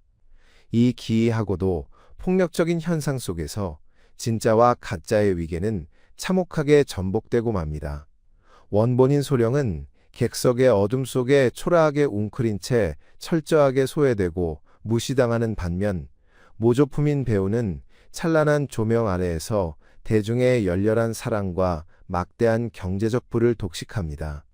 이는 실제가 가상에 의해 대체되고 지배당하는 현대 자본주의 사회의 끔찍한 인식론적 전도 현상을 텍스트의 내부에서 서늘하게 증명하는 문학적 사건입니다.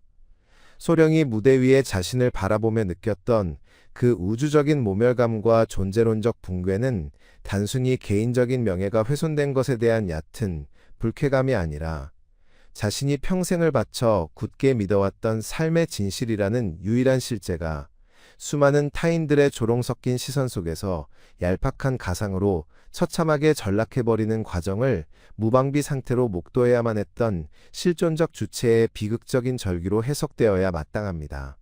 이러한 인식론적 전복과 함께 이 텍스트는 마르틴 하이데거의 실존주의적 시간성과 기투라는 철학적 렌즈를 통하여 인간이 시대의 변화라는 도도한 물결 속에서 어떠한 방식으로 자신의 실존을 방어하고 또 실패하는지를 뼈아프게 조명하고 있습니다. 하이데거에 따르면 인간 곧 현존재는 자신의 의지와는 무관하게 특정한 역사적 사회적 상황 속에 내던져진 피투성의 존재이며 동시에 자신의 가능성을 향해 끊임없이 나아가는 기투의 존재입니다. 그러나 텔벗 소령의 실존적 시간은 남북전쟁의 패배라는 거대한 역사적 파국과 함께 철저하게 정지되고 파편화되어 버렸습니다.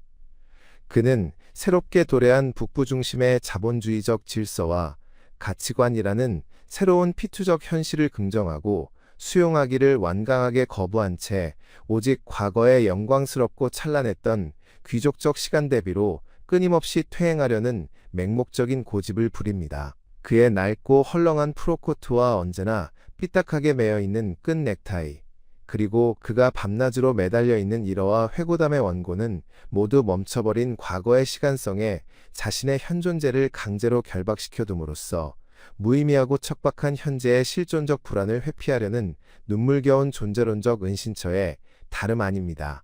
그가 현재의 시간성 속에서 타인들과 의미 있는 관계를 맺지 못하고 끊임없이 겉돌며 갈등하는 근본적인 이유는 그가 발을 딛고 있는 물리적인 시공간은 현재의 워싱턴이지만 그의 영혼과 인식의 시공간은 영원히 과거의 남부 대농장에 갇혀있는 끔찍한 시간적 괴리와 불일치 때문입니다.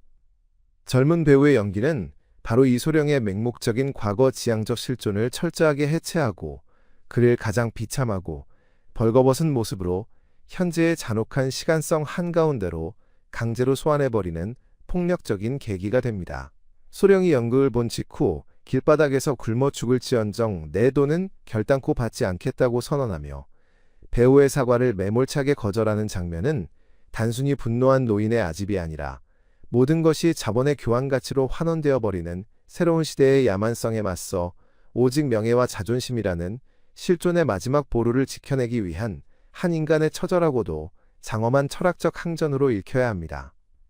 나아가 이 텍스트의 중심부를 묵직하게 관통하고 있는 가장 첨예하고도 본질적인 철학적 논제는 윤리학의 영역, 즉 임마누엘 칸트의 절대적 도덕률과 에마누엘 레비나스의 타자 윤리학 사이에서 발생하는 거대한 철학적 충돌과 딜레마에 관한 것입니다. 칸트의 엄격한 의무론적 윤리학에 따르면 거짓말은 그것이 아무리 선한 의도와 좋은 결과를 목적으로 한다 할지라도 결코 정당화될 수 없는 본질적인 악이며 정언명령에 위배되는 행위입니다. 이러한 칸트의 잣대로 서사를 재단한다면 엉클모스로 분장하여 소령에게 거짓말을 하고 돈을 건넨 젊은 배우의 행위는 도덕적으로 심각한 결함을 지닌 기만극에 불과합니다. 그러나 작가 오헨리는 이러한 기계적이고 차가운 절대적 윤리관에 정면으로 반기를 들며 서사의 결말을 통하여 참으로 따뜻하고도 숭고한 인간애적 윤리학의 지평을 활짝 열어젖힙니다. 여기서 우리는 서구 존재론의 폭력성을 비판하고 타자의 얼굴에 대한 절대적인 무한 책임을 주창한 레비나스의 철학을 마주하게 됩니다. 레비나스는 헐벗고 굶주린 고통받는 타자의 얼굴 앞에서는 나의 모든 이기적인 자유와 존재론적 우월성을 내려놓고 그 타자의 부름에 조건 없이 응답해야 한다고 역설했습니다. 젊은 배우는 무대 위에서 저지른 자신의 폭력적인 모방 행위로 인하여 영혼이 산산조각이 나버린 소령이라는 몹시도 나약하고 상처 입은 타자의 헐벗은 얼굴을 마주하게 됩니다. 그는 이 타자의 고통 앞에서 자신의 세속적인 성공과 돈의 힘으로 오만하게 사태를 수습하려던 초기 단계의 이기적인 태도를 뼈저리게 반성하고 타자의 훼손된 존엄을 본래의 완전한 상태로 되돌려 놓기 위하여 스스로 기꺼이 거짓말이라는 도덕적인 오점을 뒤집어쓰기로 결단합니다. 그가 과거에 충직한 흑인 노예 엉클 모스로 분장하여 빚을 갚으러 왔다는 정교하고도 다정한 거짓말을 꾸며낸 것은 칸트적인 의미에서는 진실의 위반일지 모르나 레비나스적인 의미에서는 타자의 실존적 파멸을 막고 그의 세계관을 지켜주기 위해 실천하는 가장 눈부시고도 거룩한 윤리적 응답의 형태입니다.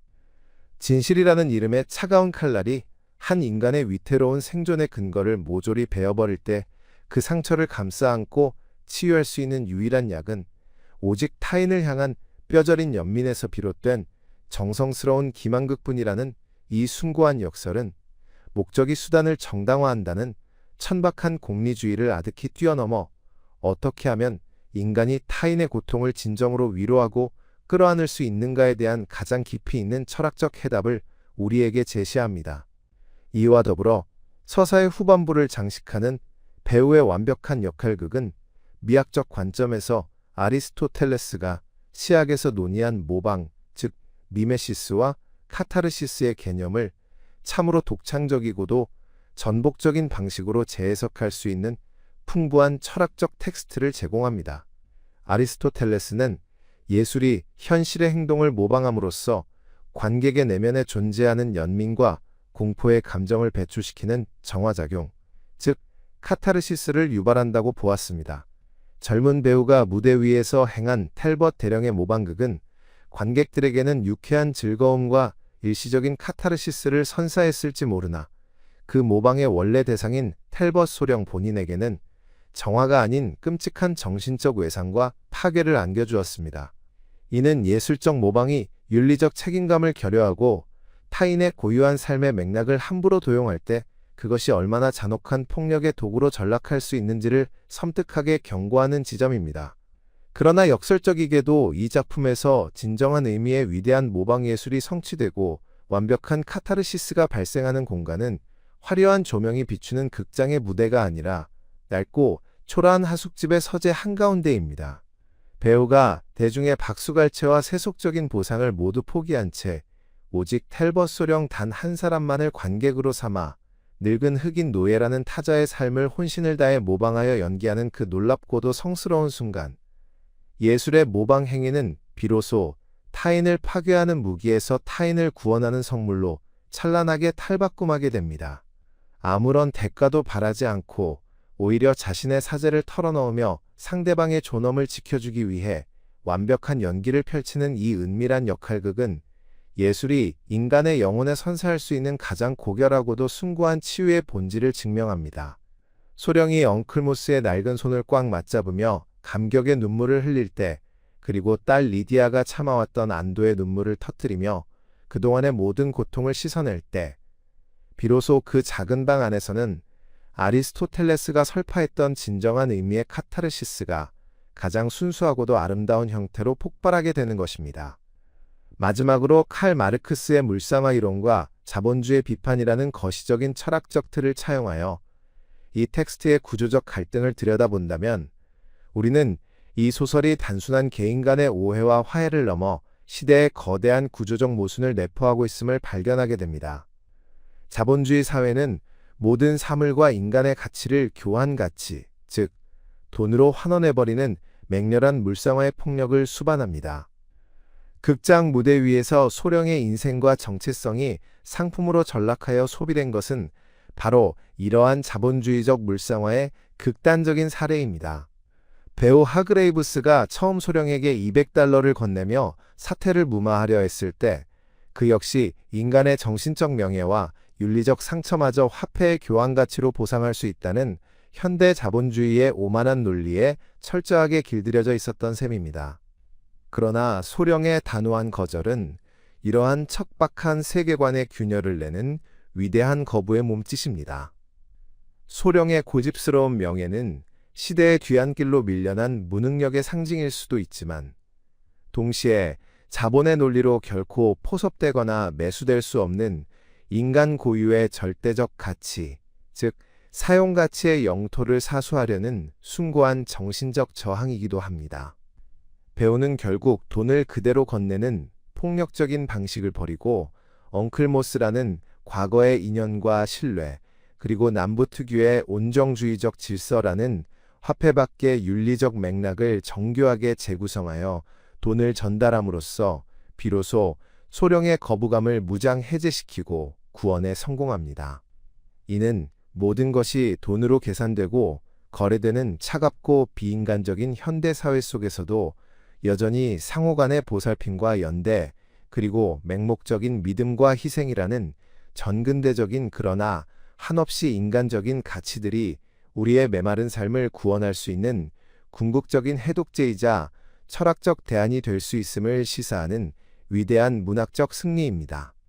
이처럼 오 헨리의 단편 소설은 한 늙은 귀족의 몽상과 젊은 배우의 기만이라는 작고 소박한 서사의 껍질 속에 인식론적 딜레마와 실존주의적 투쟁, 그리고 레비나스적 윤리학과 마르크스적 자본주의 비판에 이르는 참으로 거대하고도 웅장한 철학적 사유의 태평양을 그야말로 고스란히 담아내고 있는 필생의 역작이라 할 것입니다. 진실보다 아름다운 거짓말이 빚어내는 이 숭고한 아이러니는 우주에 내던져진 고독하고 상처 입은 우리 모두의 불완전한 실존을 향해 바치는 가장 눈부시고도 거룩한 인간 찬가이자 영원히 닳지 않을 철학적 위로의 복음서로 문학의 역사 속에 깊이 아로새겨질 것입니다.